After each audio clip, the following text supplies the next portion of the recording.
大家好，歡迎返到嚟奇遇科幻迷。今日我想同大家分享衛斯理系列入面嘅呢本書，叫《圈套》，係玩具嘅續集。講真，呢個故事並唔係喺我心目中嘅10大衛斯理作品。原本我冇諗住咁快講呢本書，只係因為上集講開玩具，所以就講埋佢。兩本書創作年份相隔咗12年。相信倪匡先生寫玩具嘅時候，都係完全冇諗過會有續集。入去講故事之前，仲想講埋喺衛斯理嘅宇宙入邊，仲有兩本書都係同玩具同埋圈套呢兩本書有啲關聯，就係怪物同埋一半一半。佢哋大致上都係講及電腦將來統治人類呢方面，都係感受到倪匡先生喺電腦出現之後，就一直擔心將來人類將會被電腦統治。佢對呢方面係悲觀嘅，睇下之後有冇機會講埋呢兩個書啦。而家就同大家講咗個故事先，之後我再講點解佢唔係喺我嘅10大名單之內呢。故事延續上集嘅玩具，講述未來世界已經由機械人統治緊地球，大部分生物已經死晒，只有少部分人類可以生存落嚟。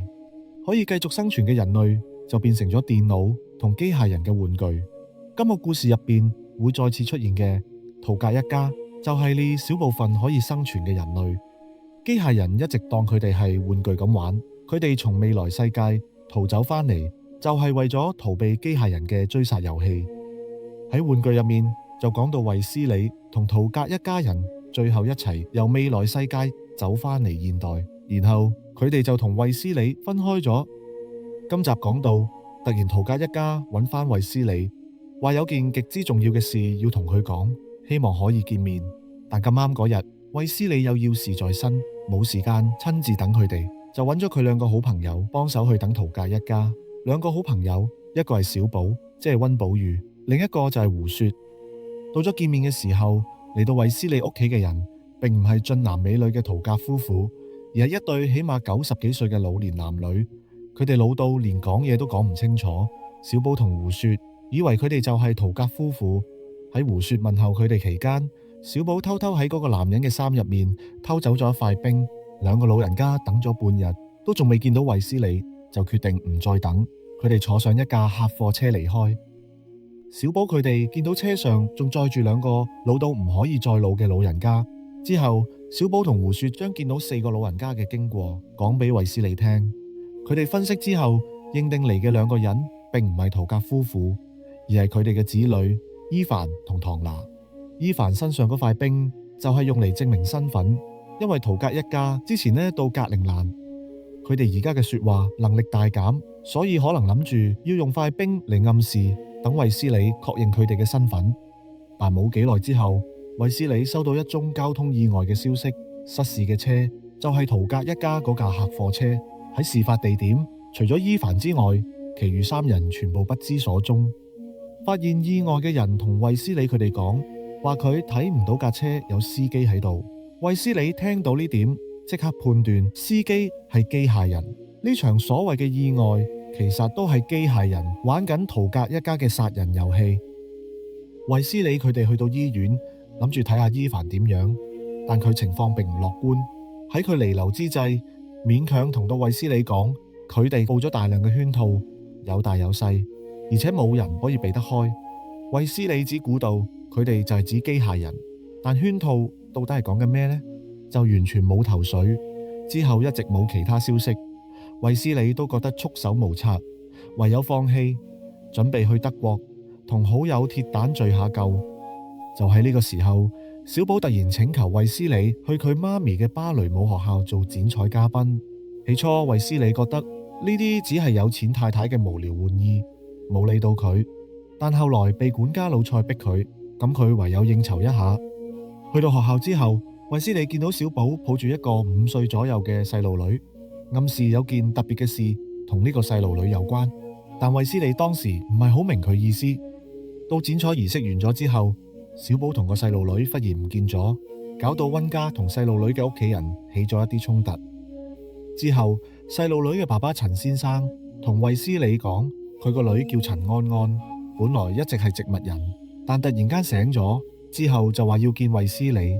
陳氏夫婦好醉急，怕個女再次昏迷，希望衛斯理揾翻小寶同佢個女返嚟。衛斯理聽完呢件事之後，覺得事有蹊蹺，於是佢去咗溫家大宅揾到小寶。原來唐娜嘅記憶組入咗陳安安個腦，呢度講嘅記憶組其實係類似靈魂嘅物體。唐娜上咗陳安安嘅身之後，就喺芭蕾舞學校同小寶講，要佢揾衛斯理嚟見佢。佢仲話俾小寶知，交通意外嗰陣，機械人將伊凡之外嘅其他3個人帶到一個岩洞入面，繼續玩佢哋。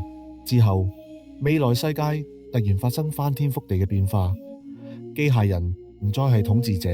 唐娜將呢啲事講俾小寶聽之後，靈魂就離開咗陳安安。小寶因此要求衛斯理幫手，希望可以令唐娜嘅記憶組再次翻去陳安安嘅身體，等佢可以向陳氏夫婦交代。衛斯理為咗知道圖格揾佢嘅目的，同埋問清楚圈套究竟係乜，於是就去咗岩洞揾圖格一家。去到岩洞，佢見到一個毫無反應嘅機械人。衛斯理掂一掂佢，機械人即刻化成灰燼，呢樣令佢肯定機械人已經失去咗特殊地位。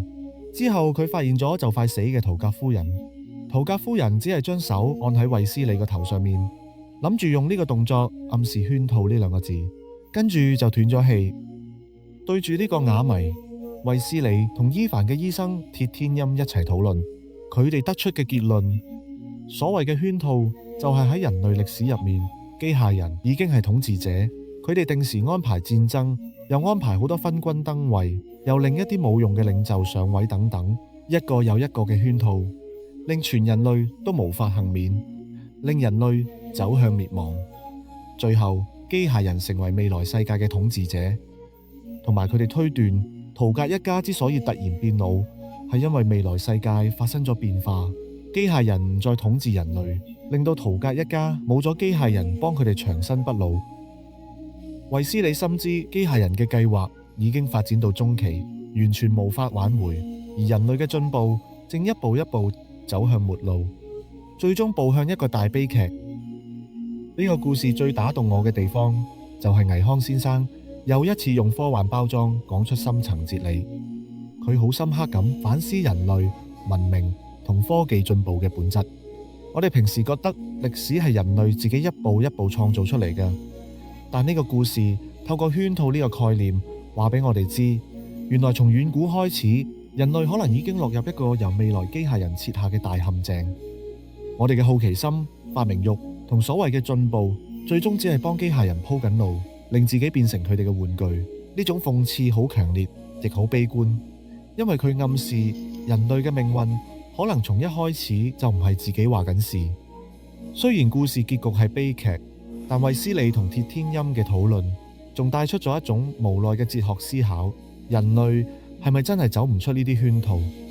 而且呢本書又再一次令我覺得倪匡先生其實對現今嘅人類社會嘅睇法係好負面。佢經常喺作品入邊講出咗人類不論對地球、對同類或者對植物都做咗好多壞事。最後，作為讀者，我覺得呢本書唔單止係娛樂，更係警醒我哋要小心科技同文明嘅雙刃劍。倪匡先生用衛斯理呢個角色帶我哋去思考宇宙同人類嘅命運，呢種深度係好多科幻作品都比唔上嘅。不過我就覺得呢個故事哲理太多，科幻情節反而稍為遜色咗啲，所以我記得細個嗰陣時睇完呢本書之後，我只係車咗一聲個結局咁嘅，因為佢又冇講究竟未來世界發生咗咩事，又冇講衛斯理要處理咩緊要事，緊要到連圖格一家話要同佢講一啲極之重要嘅事，佢都可以唔去。不過都知道，如果一開始衛斯理就見到佢哋，呢個故事就冇嘢好寫啦。